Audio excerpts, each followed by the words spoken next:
I have introduced some of my closest friends to guys and giving them the play-by-play. This is how much he makes. This is what he does. This is this. Nothing has come of it.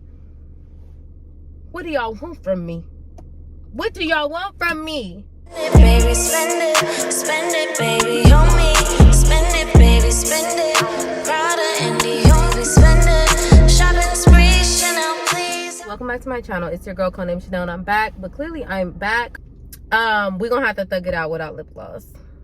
Maybe this can be considered like a matte look. But okay, so I seen this TikTok, and it was saying, and if I find it, I will put it in the video. Oh my god! So she literally, it was just like a 2-second TikTok where she was talking about she doesn't need, we don't need any more dating advice. We need prospects and, you know, potentials, guys or whatever, right? So y'all gonna be pretty surprised by what I think about that. Like, you don't want any more dating advice. You want introductions. You want to meet singles. If you're new to my channel, welcome. If you're a returning subscriber, then you know, like I know, it's all love.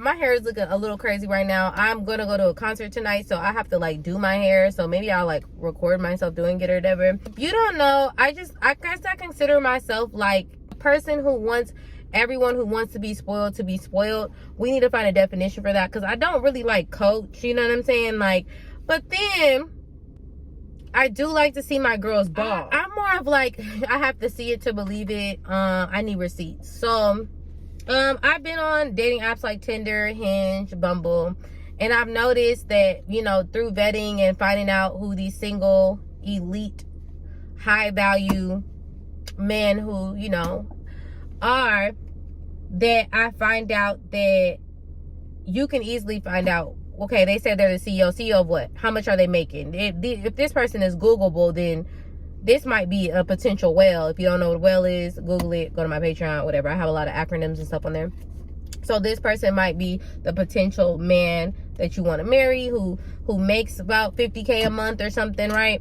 All right, boom. So now that when I see those, I do the research on for the past 3 months. Oh, sorry, I've been working on for the past 3 months, a book that will have potential prospects in it. But I want it to be a book where I can put like, I'm going to call it Chanel Eligible Bachelor's Catalog, where I'm going to put everyone who is single, unmarried. I'm all about the unmarried finesse. I really don't want to get into that, but I think that when I think about leveling up, and I talked about, and this is kind of off topic, but anytime I talked about leveling up, people are always like, oh, well, you know, all your sugar daddies couldn't have been single. This is what they told me. And guess what? I can't even take your word for it. I have to do a background check on you. And the background check, there is no marriage license. In the background check, there's a divorce decree. You know what I'm saying? So there's divorce papers in there. So to me, it's like, ladies, do background checks. Use been verified. Whatever you use to do background checks, look in your county records.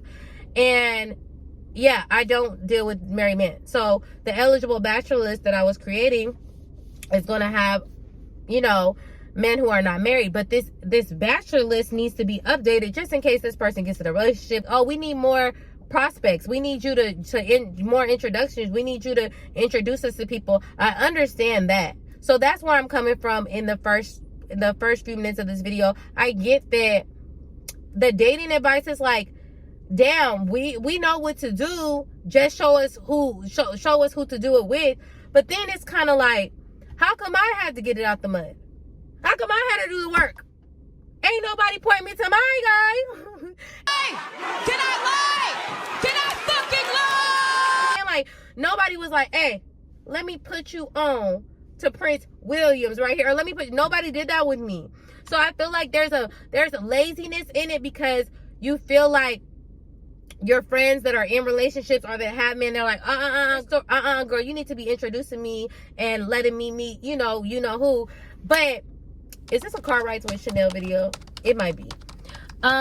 So you need to let me, you know who this person is or whatever. Or you need to, like, I get that 100%. Then I also feel like there's another side to it. It's like, if you are around a married friend that, you know, they have a good marriage, you're like, okay, hook me up with some of his single friends or one of his single friends, and he has single friends, and your friend isn't hooking you up with his single friends or introducing you to his single friends, that is weird. Or your friend is around a bunch of CEOs or a bunch of doctors or whatever, and for some reason she's not making that introduction happen. I do think that there's some hater stuff. But when, for example, I have introduced some of my closest friends to guys, and I've given them the play-by-play. This is how much he makes. This is what he does. This is this. This is that. This is old man's best friend. This is old man's cousin who owns da-da-da-da.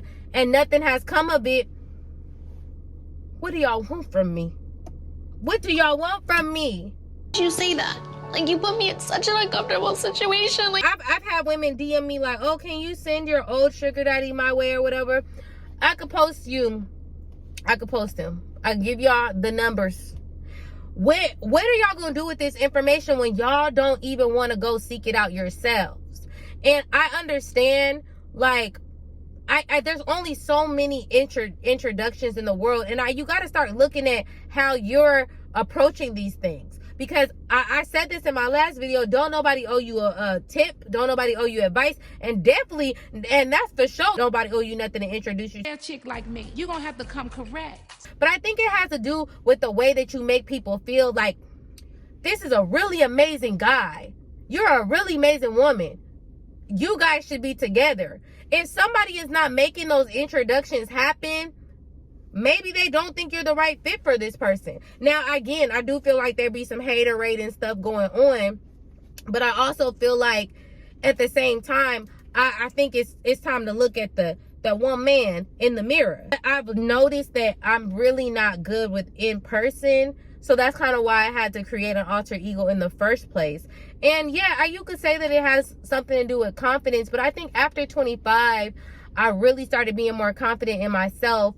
But I had to look at the facts and not the fiction. And the facts was that I was better at meeting men online. I don't know what it is. Everybody, someone even asked me when I did the story time on that athlete dude who, is so funny, is I went to Rolling Loud, and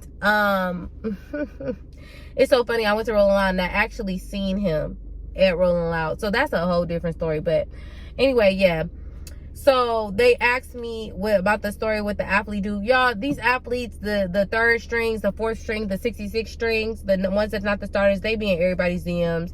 If that's what you want, they don't really spend a lot. But if that's what you want, they be in the DMs. Just step your Instagram pictures up.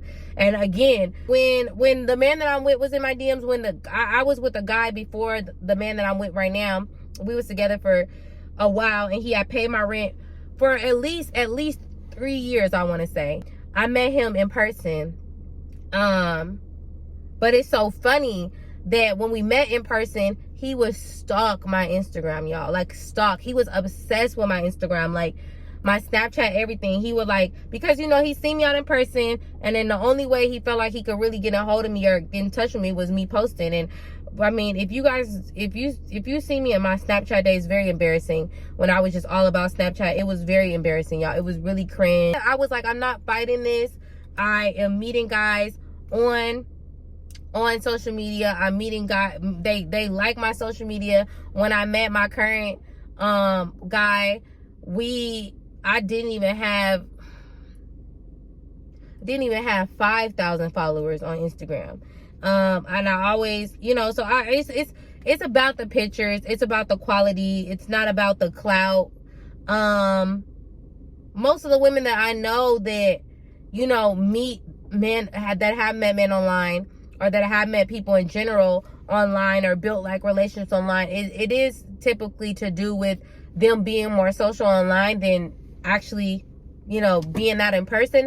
And I'm not gonna say that I hate that for me. I want this, like, it's weird, like the pressure that we put on our friends and our families. Like, yes, that is one avenue, that somebody introduce you to somebody. I get it, right? But in the midst of it, if you don't want to learn nothing, you're always a student. Learn the game. You're a student at best. Word Nipsey Hussle. You are. You're always a student. There's always a lesson to learn. I think that people like to skip the struggle. And if there's a way to do it, do it. Do it. Don't tell nobody. Skip the level. If you can wake up, go get some coffee. If you got the cheat code, honey child. The thing is, I don't want nobody to struggle. I don't want nobody. The dating pool is a toxic wasteland from the Hunger Games. I like to talk about the success stories and particular stories mostly on Patreon. Join my Patreon if you haven't. It's exclusive finesse tips. Some of the best in the game. Some of the best in the world. Hey, I have to tell y'all this real quick. I have been in 4 relationships that really that were key parts of my life and like my relationship building skills, including the one that I'm in right now, right? And this one's gonna be forever. Anyway, but my man, he probably watched my videos like, you know what? When is she gonna stop? But so the one that shaped me, like as a person or whatever, like they helped shape me. And when I look at the type of relationships that I've been in, I always look at, well, let's start with the base of this person's character, right? And I started to notice a pattern. And one of the patterns is that they do not require or make me feel obligated to have sex with them. They do not come off extremely sexual. At the beginning, in the middle, whatever, they don't. They don't make me feel like my body is all that I have to offer. So I've noticed that some women or people, let's just say people dating in general, they don't see that these patterns, right? And they don't see these patterns with people. And they get into the dating game and it's exhausting because you're entertaining the same type of man, right? We hear this all the time. Manifest what you want, manifest what you want. It's true. It's really true. Manifest what you want in life and don't bend the rules for no fucking body. Don't bend the rules for nobody, because I feel like you could say, oh, well, you've been with this person for such and such years and you guys haven't had, you know, we haven't been intimate in that way, but that's impossible or whatever. What about the previous 3 relationships? What about that? What about this? Is not, I don't think it's a coincidence. I think that it comes with me setting my standards and accepting only exactly what I want. It's crazy. With everything in my life is like, okay, yeah, I want my friends to introduce me to somebody, but then at the same time I'm like, but what has worked best for me? And always, especially, and you know, I've lived my life. I didn't go every day looking for a man or nothing like that, but I live my life as if something comes along, I welcome it. I'm not going to deny it. I'm not going to question it. I'm not going, because if it's exactly what I want, it's not, there will be no questions about it. So I always feel like when something was really, really good and then it stopped, I was like, what do I have to do now? I can't be listening to everybody else when they're like, oh, the dating apps are trash. I'm not trash, so why would I attract trash?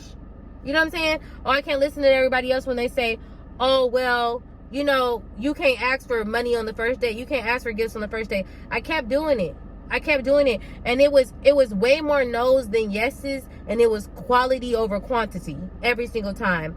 And I think that, you know, yes, join my Patreon, because I do have a little bit of Chanel's eligible vouchers where I do put people's names and their income and stuff. I have a few posts about that.